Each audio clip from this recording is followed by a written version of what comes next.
तो आज की इस क्लास में हम इतिहास के प्रश्नों की दूसरी श्रृंखला लेकर आए हैं, जो कि सभी प्रतियोगी परीक्षाओं के लिए, चाहे भारत में किसी भी राज्य में कोई भी परीक्षा होती है उसमें इतिहास के प्रश्न पूछे जाते हैं, उनके लिए यह क्लास बहुत ही उपयोगी है। तो पहला प्रश्न है, निम्न में से सत्य कथन पहचाने। बंगाल का विभाजन लॉर्ड कर्जन ने 1905 में किया था और बंगाल में द्वैध शासन का प्रारंभ क्लाइव ने किया था। दूसरा कथन है, और तीसरा कथन है, स्वदेशी आंदोलन की शुरुआत सर्वप्रथम बंगाल से ही की गई थी। तो इसके जो हैं तीनों कथन क्या हो जाएंगे, सत्य हो जाएंगे। जो बंगाल का विभाजन है वह लॉर्ड कर्जन ने 1905 में किया था और बाद में सन 1911 में लॉर्ड हार्डिंग ने इसको हटा दिया था और तब दिल्ली को भारत की राजधानी बना दिया गया था। और बंगाल में द्वैध शासन यह भी रॉबर्ट क्लाइव ने लगाया था और बाद में वॉरेन हेस्टिंग्स ने इसको हटाया था। और स्वदेशी आंदोलन की शुरुआत 1905 में ये भी की गई थी, तो बांग्लादेश से की गई थी। तो पहला कथन भी सही है, दूसरा भी सही है, तीसरा भी सही है, तो इसलिए सही हो जाएगा बी नंबर। अगला प्रश्न है, निम्न में से असुमेलित पहचाने। भारत का प्रथम गवर्नर जनरल विलियम बेंटिंक था। तो ये कथन भी सत्य है। भारत का पहला गवर्नर जनरल विलियम बेंटिक था और बंगाल का प्रथम गवर्नर जो रॉबर्ट क्लाइव था। बंगाल का पहला गवर्नर रॉबर्ट क्लाइव था, ये भी कथन भी सत्य है, ये भी सत्य है। और भारत में प्रथम विधि आयोग का गठन वॉरेन हेस्टिंग्स के समय किया गया था, तो ये कथन गलत हो जाएगा। भारत में प्रथम विधि आयोग 1834 में जो विधि आयोग बनाया गया था, तो वो विलियम बेंटिंक के समय ही बनाया गया था, जिसके अध्यक्ष कौन थे, मैकाले बनाए गए थे। और भारत का प्रथम वायसराय लॉर्ड कैनिंग था, तो ये कथन भी सत्य है। भारत का प्रथम वायसराय कौन था, लॉर्ड कैनिंग था। तो इसलिए असम्मिलित कथन हो जाएगा सी, हमारा उत्तर होगा सी।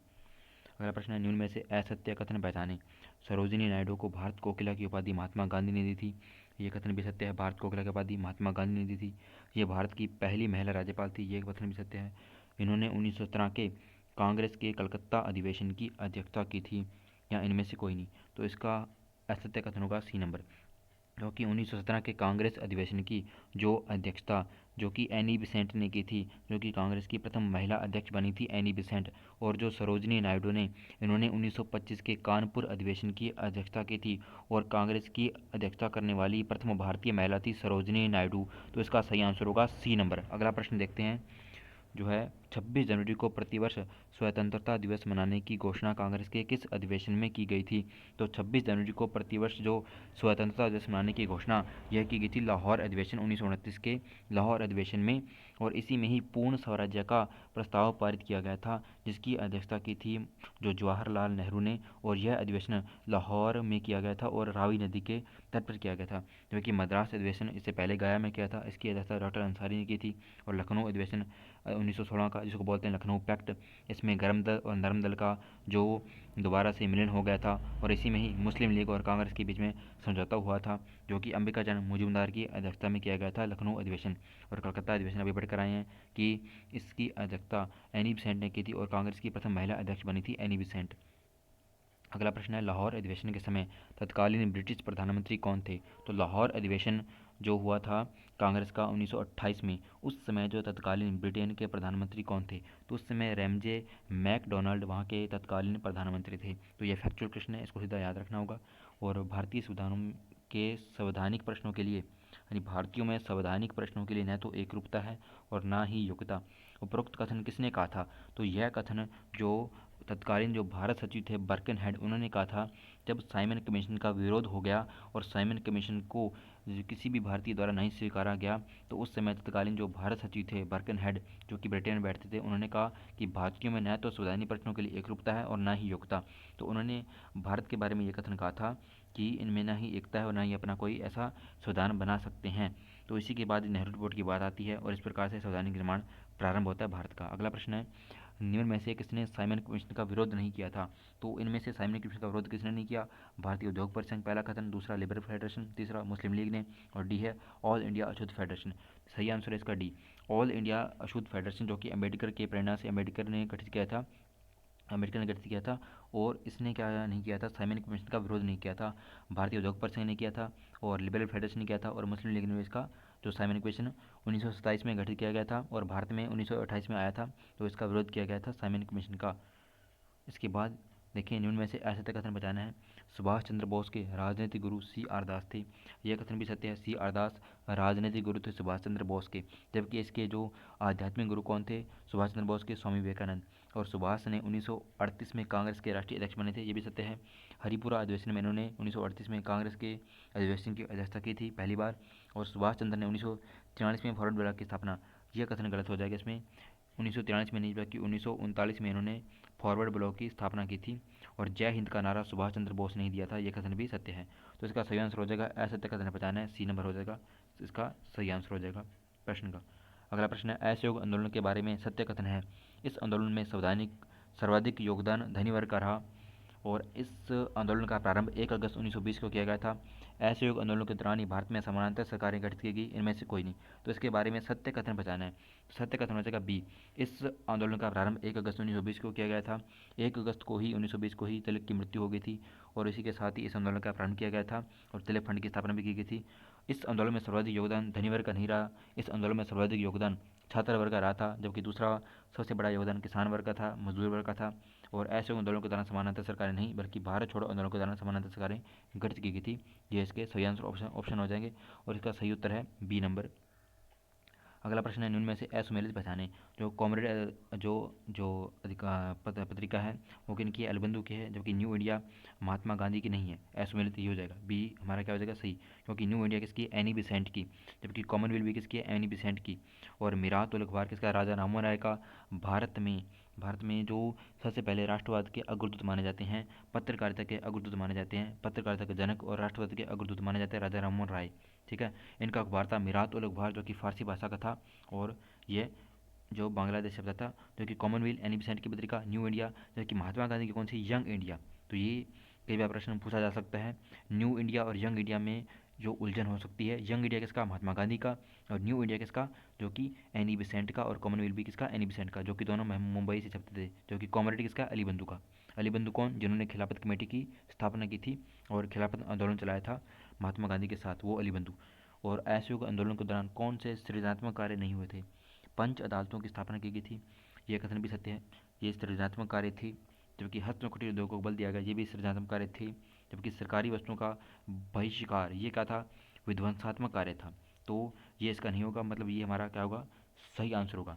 तो प्रश्नों को ध्यान से पढ़ना, कौन से सृजनात्मक कार्य नहीं हुए, क्योंकि असहयोग आंदोलन के दौरान महात्मा गांधी के द्वारा दो प्रकार के कार्य किए गए थे, एक सृजनात्मक कार्य, दूसरे जो विध्वंसात्मक कार्य।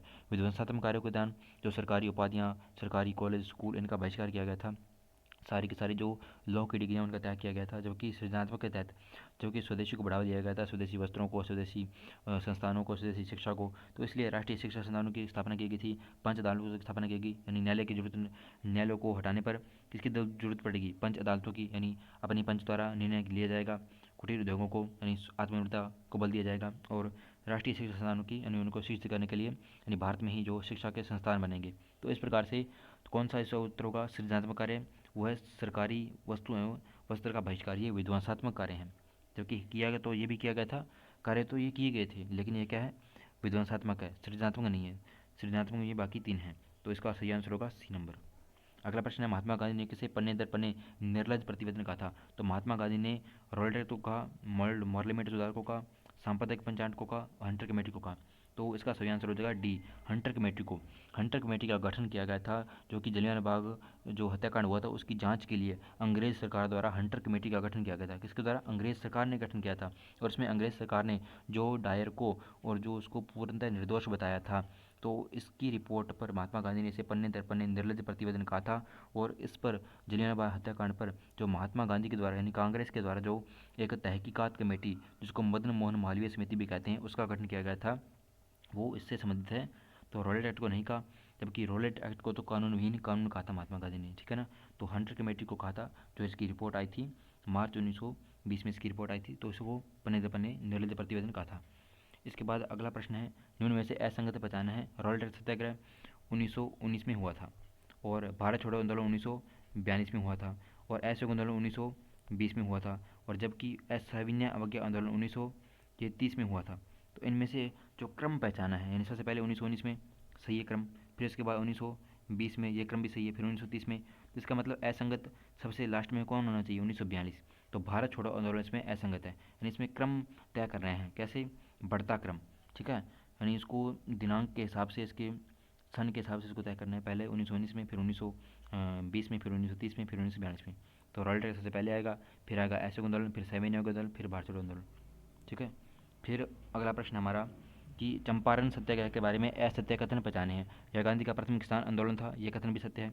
इसी आंदोलन की सफलता के बाद टैगोर ने गांधी को महात्मा की उपाधि दी थी, यह कथन भी सत्य है। हम पहली क्लास में इसकी चर्चा कर चुके हैं। आंदोलन में जांच हेतु एग्रेरियन कमेटी का गठन किया गया था।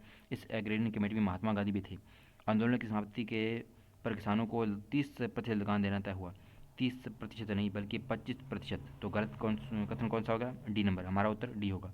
तो असत्य कथन बचाना है, जो कि कौन सा होगा? डी। आंदोलन की समाप्ति पर किसानों को 25% तय किया गया था लगान देना। ठीक है। और ये गांधी का प्रथम चंपारण में था, 1917 में हुआ था, क्योंकि राजकुमार शुक्ल के आग्रह पर महात्मा गांधी ने इसका नेतृत्व संभाला था।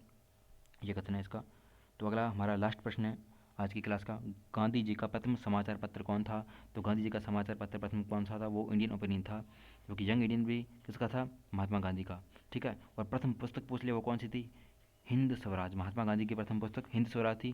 प्रथम समाचार पत्र इंडियन ओपिनियन, जो कि अंग्रेजी भाषा में था, जो कि अफ्रीका से छपता था। जब अफ्रीका गए थे तब उन्होंने इस समाचार पत्र का प्रकाशन प्रारंभ किया था, जो कि न्यू इंडिया किसका है? एनी बिसेंट का। हम पहले भी पढ़ चुके हैं। तो इसका सही आंसर होगा जो इंडियन ओपिनियन। तो ये आज के जो इतिहास के महत्वपूर्ण प्रश्न थे जिन पर हमने चर्चा की। आशा है आपको यह क्लास अच्छी लगी होगी। यदि आप चाहते हैं नवीनतम जानकारियाँ पाना, यदि आप चाहते हैं अपने मानसिक स्तर को बढ़ाना, तो आज ही सब्सक्राइब करें हमारे नॉलेज फैक्ट्स के यूट्यूब चैनल को और साथ ही लेटेस्ट अपडेट के लिए बेल आइकन को दबाइए।